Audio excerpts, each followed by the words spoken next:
नाशिकमध्ये काल रंगपंचमी मोठ्या उत्साहामध्ये साजरी करण्यात आली। मात्र अतिउत्साही आणि हुल्लडबाज तरुणांनी थेट गोदावरी नदीमध्ये रंगपंचमी साजरी केली। ज्या गोदावरीला नाशिककर आईचा दर्जा देतात, गोदामाई असं म्हणून तिला संबोधतात, तिचं जे जल आहे त्याला पवित्र तीर्थ मानतात। इथे कोणी चप्पल बूट घालून येत नाही आणि अशा गोदावरीमध्ये चप्पल फेकून, बूट फेकून एक ओंगळवाणं स्वरूप गोदावरी नदीमध्ये रंगपंचमीचं काल बघायला मिळालं। काही नाशिकचे जागरूक तरुण गोदावरी प्रेमी यांनी त्या तरुणांना हटकवण्याचा प्रयत्न केला, मात्र ते त्यात असफल ठरले, कारण हुल्लडबाजांची संख्या मोठी होती। अखेर यांच्यासारख्या काही तरुणांनी चप्पल बूट हे बाहेर काढले आणि हा संपूर्ण प्रकार सुरू होता ते नाशिकच्या पोलीस अधिकाऱ्यांसमोर, नाशिक महानगरपालिकेच्या सुरक्षा रक्षकांसमोर। दादा, नेमकं काल काय घडलं? काल नाशिकची रंगपंचमी म्हणजे जगप्रसिद्ध आहे आणि ही रंगपंचमी पाहत असताना आम्ही गोदावरीच्या किनारी आलो, रामकुंडावर आलो।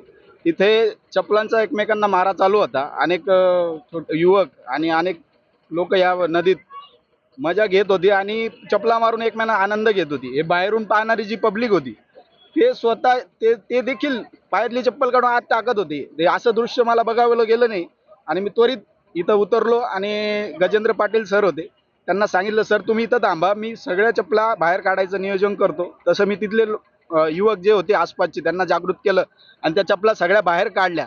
तरी पण एक दुःख झालं, नाशिकची रंगपंचमी ही आपली नाशिककरांची जगायचा दिवस असतो आणि काल गोदावरीसाठी हा अत्यंत वाईट दिवस होता आणि आम्हाला बघावलं गेलं नाही। माझी प्रशासनाला विनंती, याच्यानंतर याच्या पुढं नाशिकला रंगपंचमीला रामकुंडाला व आपल्या नदीवर कायमची बंदी घालावी, यासाठी रंगपंचमी खेळण्यासाठी। त्याचा पवित्र रोज इथं गोदावरीची आरती होते आणि त्या गोदावरी समोर अशा चपलांचा जो मारा चालू होता आणि चपलांचा ढीग झालेला होता, तो अक्षरशः मी काढला, शेकडो चपला मी इथून बाहेर काढल्या। अत्यंत वाईट असं मला तिथं वाटत होतं आणि मी एक नाशिककर म्हणून मला राहवलं गेलं नाही, मी आत आलो आणि सगळ्या चपला मी बाहेर काढल्या। अत्यंत वेदनादायी, संतापजनक हा प्रकार होता। काय मागणी तुमची? नंबर 1, गोदावरी संवर्धन कक्षाची जी आपल्या याचिकेनुसार स्थापना झालेली होती, तत्कालीन नाशिक महानगरपालिका आयुक्तांनी तसं लेखी दिले। गोदावरी संवर्धन कक्ष, सुरक्षा रक्षक आणि दंड आकारणी करणारे अधिकारी कुठे होते? नंबर 1। नंबर 2, पोलीस अधिकाऱ्यांसमक्ष हा प्रकार घडलाय, पोलीस अधिकारी बघ्याची भूमिका का घेत होते? मुंबई हायकोर्टाने पोलिसांना इथं बंदोबस्त दिलेला आहे प्रदूषण करताना रोखण्यासाठी, ते बघ्याच्या भूमिका काय घेत होते? नाशिक जिल्हा कायद्याच्या बालेकिल्ला गेला कुठे? नंबर 3, याच्यामधले जे स्वच्छता कर्मचारी जे नेमलेले, जे दिवस रात्र स्वच्छता करत असतात, ते करत काय होते? आणि वरिष्ठ पोलीस अधिकारी असो किंवा महानगरपालिकेचे अधिकारी असो, ते होते कुठे? याला धार्मिक अधिष्ठान प्राप्त ही अशी नदी आहे, इथं उत्तर क्रिया विधीसाठी लोक येतात, धार्मिक क्रियासाठी विधीसाठी लोक येतात, इथं पूजा विधीसाठी लोक येतात, स्नान विधीसाठी लोक येतात। इथं रंगपंचमीचं काही वॉशिंग सेंटर नाही का, लागलेला रंग धुवायला इथं लोक येतात। याच्यामध्ये महापालिका आयुक्तांना सुद्धा पुढाकार घेऊन त्याच्यामध्ये कारवाई करावी लागेल, पोलीस आयुक्तांना सुद्धा पुढाकार घेऊन कारवाई करावी लागेल आणि मुंबई हायकोर्टामध्ये हा विषय प्रलंबित आहे, हा विषय संपलेला नाही, तर मुंबई हायकोर्टाच्या निदर्शनामध्ये हा विषय आणून द्यावा लागेल।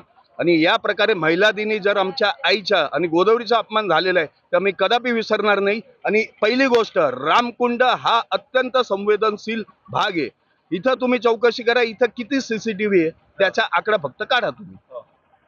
आता समजा तुम्ही म्हणता त्या पद्धतीने गुन्हा दाखल झाला नाही तर तुमची भूमिका काय? गुन्हा दाखल, नंबर 1, सुमोटो गुन्हा दाखल व्हायला पाहिजे। सुमोटो, त्यांच्या नजरेसमक्ष हा प्रकार घडलेला आहे, सुमोटो त्यांनी गुन्हा दाखल करायचा। एक एक पोऱ्याला, जो कोणी होता उल्लडबाज, त्याला शोधून काढायचं, इथं आणायचं, नाशिक जिल्हा कायद्याच्या बालेकिल्ला म्हणून चापटाळायचं नाशिककरांना देखत। आणि जर या प्रकारे नाही झालं तर लीगल मध्ये मी किती पक्का आहे त्या अख्ख्या जगाला माहिती आहे। आपण बघतोय नाशिककरांचा संताप हा अनावर येतोय, त्यांच्या भावना दाटून येत आहेत, कारण धार्मिक अधिष्ठान, हजारो लाखो भाविकांचं श्रद्धास्थान म्हणून गोदावरी नदीकडे बघितलं जातं आणि ह्याच गोदावरी नदीच्या पाण्यामध्ये काल रंगपंचमी खेळण्यात आली। गोदावरीचं प्रदूषण तर वाढवण्यात आलं, परंतु त्याचबरोबर चपला बूट फेकून हिचं पावित्र्य धोक्यात आणले। त्यामुळे तत्काळ गुन्हा दाखल करावा, अन्यथा नाशिक महानगरपालिकेला कोर्टात खेचण्याचा इशारा नाशिकच्या गोदाप्रेमींनी दिलाय। कॅमेरामन किरण कटारेसह मुकुल कुलकर्णी, एबीपी माझा, नाशिक। एबीपी माझा, उघडा डोळे बघा नीट।